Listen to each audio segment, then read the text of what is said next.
네, 오늘의 정치권 이슈를 배종호 세한대 교수, 박정하 국민의힘 선대위 공보수석 부단장 두 분과 분석해 보도록 하겠습니다. 어서 오세요. 안녕하세요. 먼저 국민의힘 이준석 대표 얘기를 해보도록 하겠습니다. 최근 계속 정치뉴스의 머릿 기사로 많은 관심을 받고 있는 상황인데 이 관심이 이렇게 국민의힘은 달갑지 않은 상황일 겁니다. 이준석 대표가 과연 일주일이 지금 넘은 시점 윤석열 후보와의 소통은 없는 것 같고요. 그렇기 때문에 돌아오느냐 그렇지 않느냐, 만약에 있는다면 또 어떻게 앞으로 어떤 역할을 하게 되느냐 여러 관심이 모이는데요. 현재 분위기 좀 어떻습니까? 뭐 많은 걱정을 하고 있습니다. 지금 그렇지 않아도 뭐 저희 선대위가 여러 가지 어려움 속에서 지금 후보도 이제 지지율이 다소 하락 국면인 상황에서 빨리 수습해서 정리해야 되는데 대표가 이제 아직 복귀를 하지 않아서 어려운 부분이 있는데요. 뭐 대표의 이런저런 얘기는 뭐 정치적으로 해석할 부분이 있습니다만은 저는 물밑에서 뭐 여러 얘기들이 다양하게 채널로 진행되고 있고. 이번 선거의 중요성 그리고 선거가 혹시 잘못했을 경우 대표가 갖게 되는 정치적인 부담 뭐 이런 걸 다 알고 있기 때문에 저는 뭐 공동 상임 선대위원장으로서의 위치가 있기 때문에 언젠가는 곧 뭐 복귀하지 않을까라는 기대감을 여전히 갖고 있습니다. 현재 뭐 본인이 그 선대위원장을 내려놨을 때 갔던 것처럼 뭐 후보는 지금 일정을 하느라고 좀 바쁜 상황이지만 김정인 위원장하고 이번 주에 이제 만남도 예정되어 있고 해서 뭐 긴밀하게 얘기가 되면서 저는 뭐 좋은 결과가 그다음에 지지자분들이 걱정하지 않는 결과가 올 거로 기대하고 이 대표도 그렇게 해주기를 바라는 상황입니다. 예, 알겠습니다.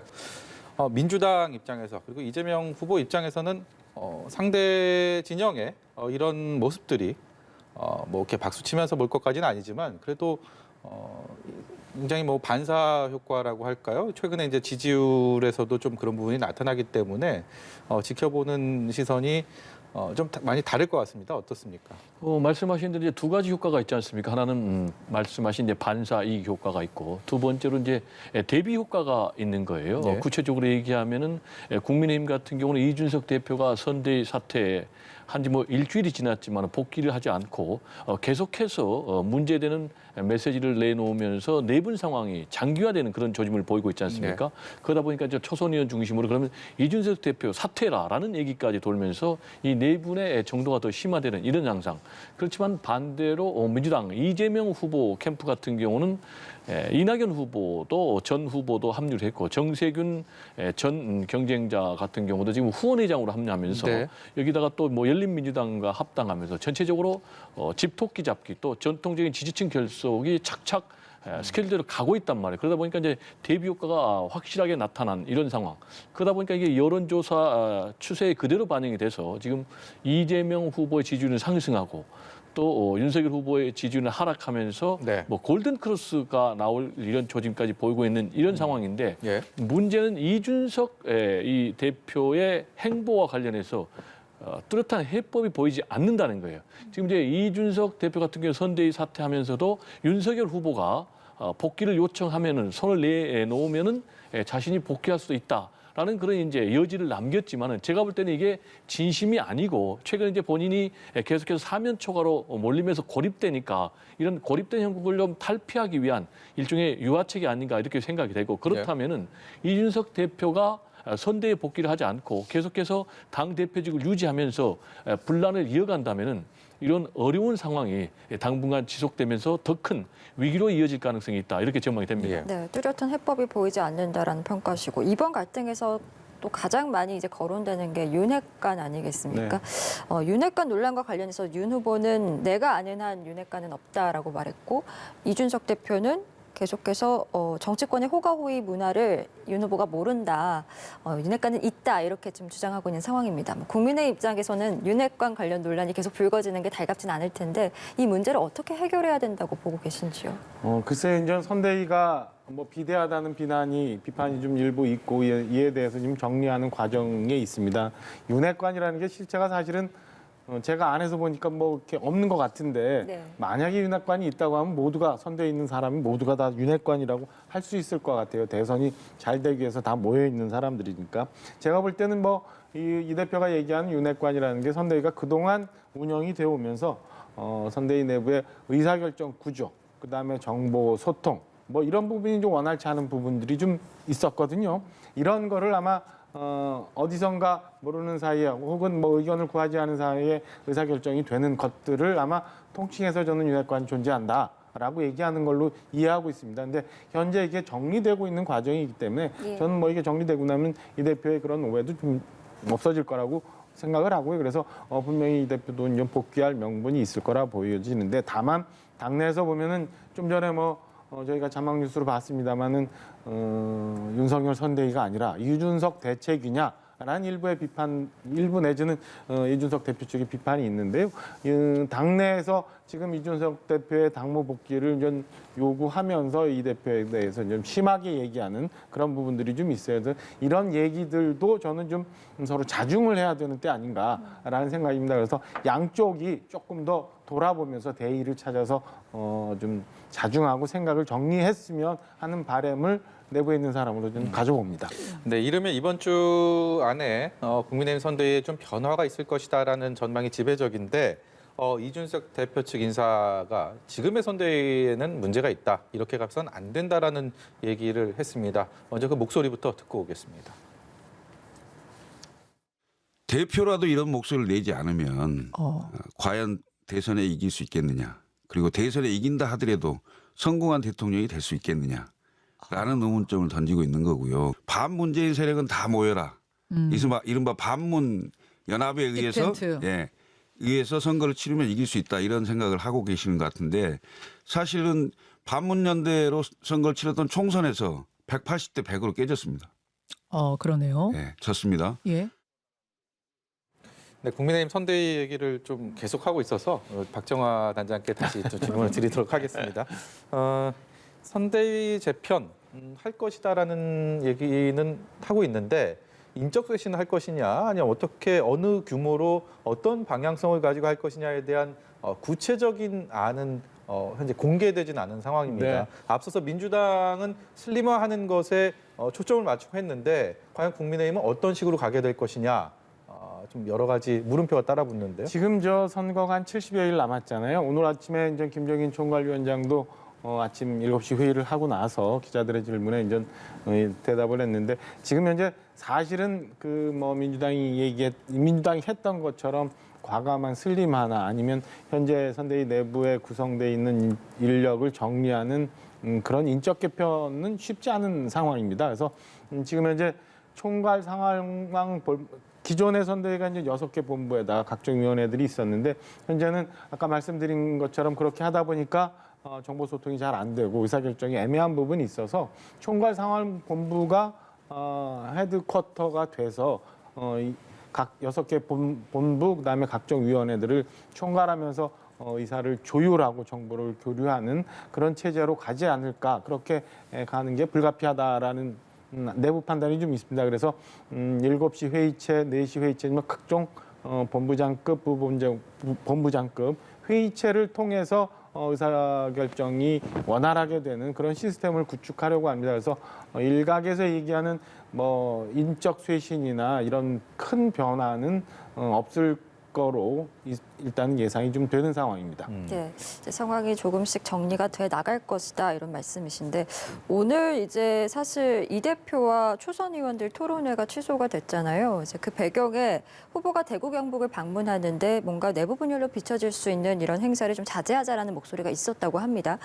윤 후보 앞에 이제 놓여진 과제들을 좀 이야기해 보자고 하면 박 전 대통령과 관련해서 오늘 메시지를 내놓을 텐데 그 부분에 대한 이제 부분 그리고 당내 분란 수습이라는 어떤 과제가 있지 않겠습니까? 어떻게 좀 보고 계신지요? 일단 윤석열 후보는 지지율 하락인 상황에서 내분 요소가 하나 더 늘었다는 게 더 큰 위기예요.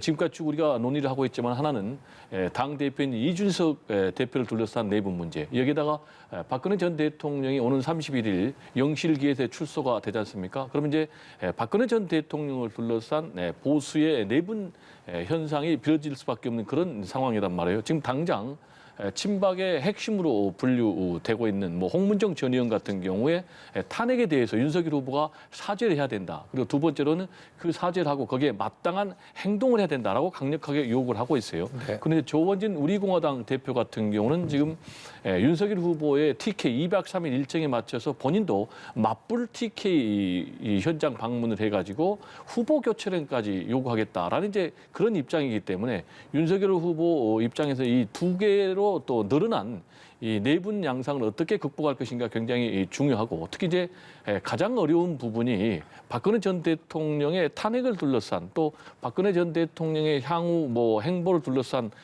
자기의 입장을 어떻게 정리할 것인가. 만약에 박근혜 전 대통령에 대해서 굉장히 온정적인 행보를 취할 경우에는 자기 부정에 해당되는 그리고 또 2030이라든지 중도층의 지지 이탈이 있을 수가 있고 그렇다고 또 박근혜 전 대통령의 탄핵이 너무 정당했다라고 얘기할 경우에는 당장 강성 친박 또는 뭐 태극기 세력들의 반발이 우려되니까 이럴 수도 없고 저럴 수도 없는 그런 상황인데 저는 개인적으로 이 문제와 관련해서 정면 돌파하는 수밖에 없다 이렇게 생각이 되고요. 이준석 대표 문제도 본인이 다시 손을 내밀기는 상당히 명분이 부족합니다. 그런데 이걸 김종인 총괄 선대위원장에게 맡겨서 과연 이 문제가 정리될 것인가라는 부분과 관련해서 굉장히 저는 회의적이기 때문에 본인이 지금까지 제가 볼 때는 개인적으로 좀 리더십을 바르게 행사하지 못했다. 따라서 지금이라도 본인이 정면 돌파를 통해서 바른 리더십을 회복하는 것이 가장 빠른 길이 아닌가 이렇게 개인적으로 생각을 합니다.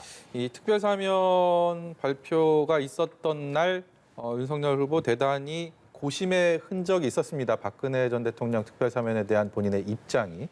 그리고 방송 토론회가 있었는데 거기서도 얘기를 했고요. 그렇죠.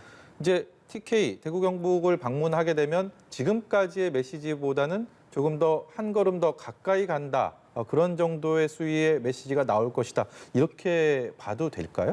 일단은 내일 대구에서 기자간담회가 예정이 돼 있습니다. 여기서 이제 후보가 어떤 식으로 얘기를 할지 좀 지켜볼 대목이긴 합니다만 어제 윤석열 후보가 방송기자 클럽 토론에서 얘기했던 것처럼 인간적으로는 미안하다. 다만 당시에는 맡겨진 직분 때문에 어쩔 수 없었다라는 기존의 톤을 유지할 거로 보여집니다. 그리고 뭐 친박 세력 그다음에 강성 태극기 그다음에 그렇지 않은 중도층 뭐 이렇게 있습니다만 저는 이미 국민의힘은 지난 전당대회를 통해서 탄핵의 강을 건넜다고 보여지고요. 박근혜 전 대통령을 여전히 정치적으로 이용하는 것 자체가 저는 뭐 국민의힘 혹은 지지자들한테 저희는 이미 좋지 않다는 공감대가 형성돼 있기 때문에 저는 뭐 민주당 내지는 뭐 반 국민의힘 세력들에서 이를 이용하려는 정치적인 움직임 내지는 해석은 있을 수 있지만 저희 내부에선 박근혜 전 대통령을 또다시 정적으로 활용하고 이에 따른 뭐 역사적인 평가보다 앞서는 대선에서의 단기적인 뭐 이익을 계산하는 그런 행동은 없을 거라고 제가 분명히 말씀드릴 수 있습니다. 알겠습니다. 저희 이번에는요 민주당 상황도 짚어보겠습니다. 이재명 민주당 대선 후보가 자신의 최대 과제에 대해서 언급한 부분이 있는데요. 먼저 내용 듣고 이어가도록 하겠습니다. 저는 최대의 과제가 국민께서 미워하는 마음을 돌리는 거라고 생각합니다. 근데 그게 이제 민주당 입장에서는 억울할 수도 있는데 우리가 국민의힘보다는 낫지 않냐. 네. 뭐 국정 나름 잘했지 않냐. 네. 부동산 빼고는 뭐 잘하지 않았냐 이런 생각할 수 있지만 국민들 입장에서는 그 이상을 하라고 기대했고 그러니까 압도적 의석도 몰아주고 입법권과 중앙 권력, 지방 권력 이 3대 권력 다 몰아줬는데 네. 어쨌든 기대에 못 미친다고 하면 네, 더 열심히 하겠습니다 했어야 되는데 이제 아까 말씀하신 뭐 내로남불이라는 단어에 암축된 것처럼 기준이 다른 거 아니냐라는 생각한 것 같아요. 그 마음을 돌리는 거. 네. 이재명 후보의 최대 적은 뭐 윤석열 후보일 수도 있겠습니다만 또 높은 정권 교체론 아니겠습니까? 국민의 마음을 돌릴 해법으로 이재명 후보가 언급한 것이 내로남불에 대한 마음을 돌리는 것이다. 이렇게 언급을 하기도 했습니다. 이런 진단을 어떻게 보시는지도 궁금하고 맞는 해법이라고 보시는지도 궁금하네요. 뭐 저는 개인적으로 솔직하게 잘못을 인정한 그런 태도가 아닌가 생각이 되고 또 잘못을 했을 경우는 잘못을 인정하는 것 외에는 그 잘못된 부분을 극복할 수 있는 길은 없다라고 생각하기 때문에 저는 뭐 바람직한 선택이라고 보고요. 실제로 지금 현 문재인 정부에 대해서 부정적인 평가가 더 많지 않습니까? 한 10%포인트. 그건 이제 일단 내로남불의 그런 태도 플러스 부동산 실패에 대한 가장 민심의 어떤 분노가 반영된 결과 아니겠습니까?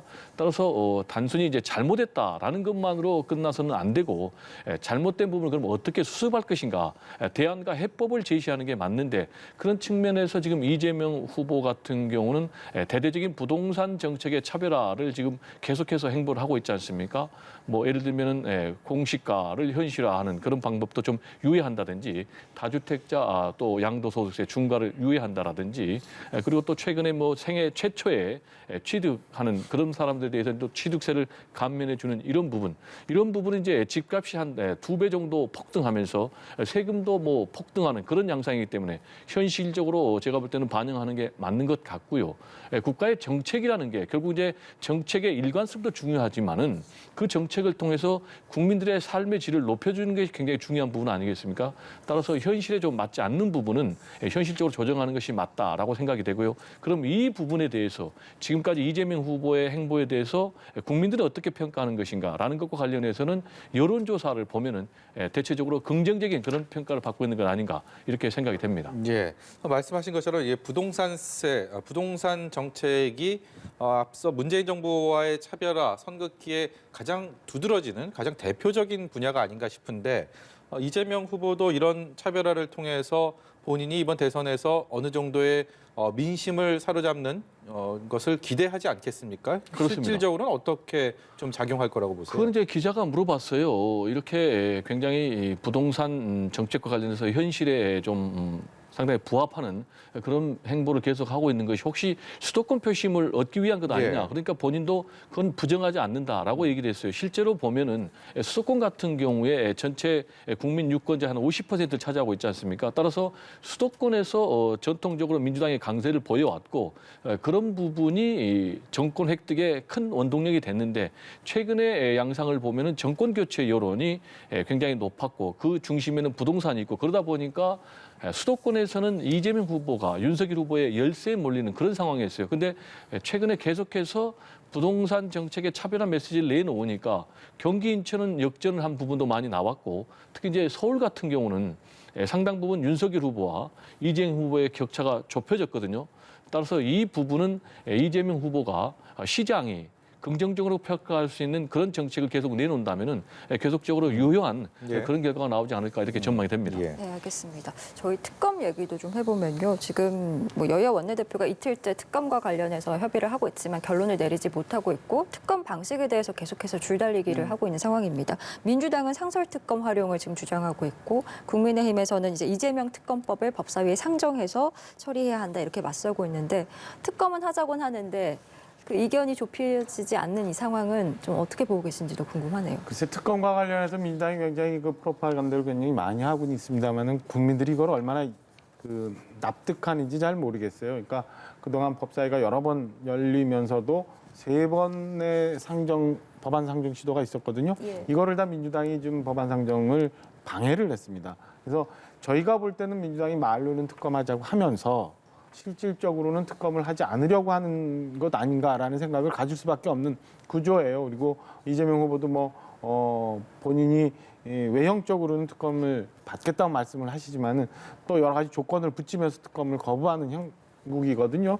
저는 민주당이 그리고 이재명 후보가 진짜로 진심으로 대장동 의혹에 대해서 국민들한테 모든 것을 이제 확인시켜주고 싶다면 지금이라도 특검을 해야 된다고 보고 있습니다. 그래서 앞서서 저희가 이재명 후보가 현 정부와의 차별화에 노력을 하고는 있습니다만은 대장동이라는 또 다른 산을 넘어야 되는 이 고비에 있다. 그리고 국민들이 결국에는 그 진심성을 보고 있기 때문에 결국에는 국민들이 판단하리라 보여집니다. 그리고 민주당이 주장하고 있는 상설특검이라는 게 굉장히 모순된 점이 있어요. 그래서 실질적으로 상설특검을 해서 궁적인 의혹을 밝혀낼 수 있을까라는 데는 한계가 있기 때문에 저는 법사위를 통해서 새로운 법안을 통해서 특검을 해야 된다. 그리고 주장하는 것처럼 10년 전에 부산저축은행 건까지 포함해서 모두 다 특검을 하는 게 옳다. 그걸 받는 게 지금이라도 민주당이 맞고 옳은 길이다라고 저는 주장하고 있습니다. 예, 한쪽 얘기만 하니까 좀 균형을 잡아야 되겠어요. 예. 지금 이제 우리 대변인 말씀을 들어보면은 민주당에서 일방적으로 해방을 놓고 있다라고 그렇게 단정적으로 얘기를 하는데 그건 좀 사실과 다른 거고요. 역시 이제 민주당과 국민의힘 모두 특검을 부르짖고 있어요. 윤석열 후보도 부르짖고 이재명 후보도 부르짖고 그런데 정작 앞으로는 한 걸음도 못 나가고 있는데 못 나가는 이유가 결국 이제 두 가지 아니겠습니까? 그러면 특검을 할 경우에는 수사 대상을 어디까지 할 것인가 그리고 특검을 도입할 경우는 그럼 특검을 누가 추천할 것인가 이 문제인데 결국 이제 이재명 후보 입장에서는 윤석열 후보의 문제도 하자라는 얘기고 지금 국민의힘에서는 이재명 후보의 문제만 하자라는 얘기니까 절충이 지금 안 되는 거예요. 그리고 이제 국민의힘에서는 특검의 추천 권한을 우리가 가져야 된다 이렇게 얘기를 하고 있고 또 민주당에서는 아니다. 또 우리가 가져야 된다 사실상 얘기하면은 이런 상황이기 때문에 이게 결국은 계속해서 뭐 목소리만 높고 이게 실현화되지 않고 있는 그런 상황인데 그럼 가장 중요한 것은 앞으로 어떻게 되느냐 문제 아니겠습니까? 예. 제가 볼 때는 서로 이제 목소리만 높이고 되지 않는 것이죠. 뭐 이런 얘기를 우리가 똑같은 질문 나와도 똑같은 답변한 지도 좀 며칠 된 것 같습니다. 예. 알겠습니다. 마지막으로 시간이 이렇게 많이 남진 않았는데요. 이 얘기 꼭 해봐야 될 것 같습니다. 공수처가 국민의힘 의원 70명의 통신 기록을 조회했다 이런 얘기가 나오면서 정치권의 파문이 일고 있는데요. 민주당에서는 윤석열 검찰총장 시절에는 또 282만 명 통신 자료를 조회했다라고 하면서 맞불을 놓은 상황입니다. 조금 전에 국민의힘 임태희 총괄상황본부장이 국회에서 긴급 기자회견을 했는데 공수처가 윤석열 후보 그리고 김건희 씨에 대한 통신 자료도 조회했다라고 얘기를 했습니다. 10차례, 7차례 각각 불법 사찰을 했다라는 얘기가 주장을 했는데 진위업을 떠나서 어쨌든 이 상황 자체가 주는 이 파장이 만만치가 않은 것 같습니다. 먼저 박정화 단장께 여쭤보겠습니다. 저는 이게 뭐 과거 군사 정권 시절에나 들어봤던 그런 일들인 것 같아요. 지금 임태희 본부장이 발표한 것처럼 윤석열 후보에 대해서 그리고 윤석열 후보의 배우자인 김건희 씨에 대해서 10여 차례, 7차례 통신조회 기록 조회가 있었고요.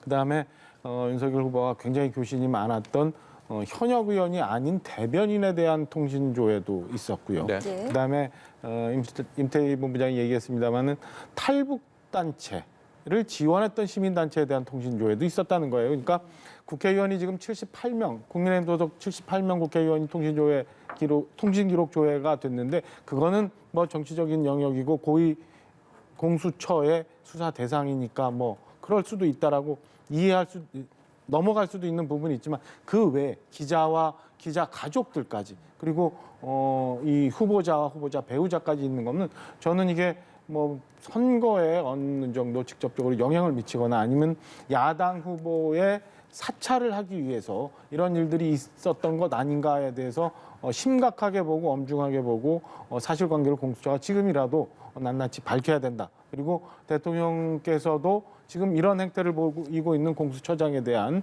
거취에 대해서도 고민을 하셔야 되는 게 이 대목에서 맞지 않나라고 생각을 합니다.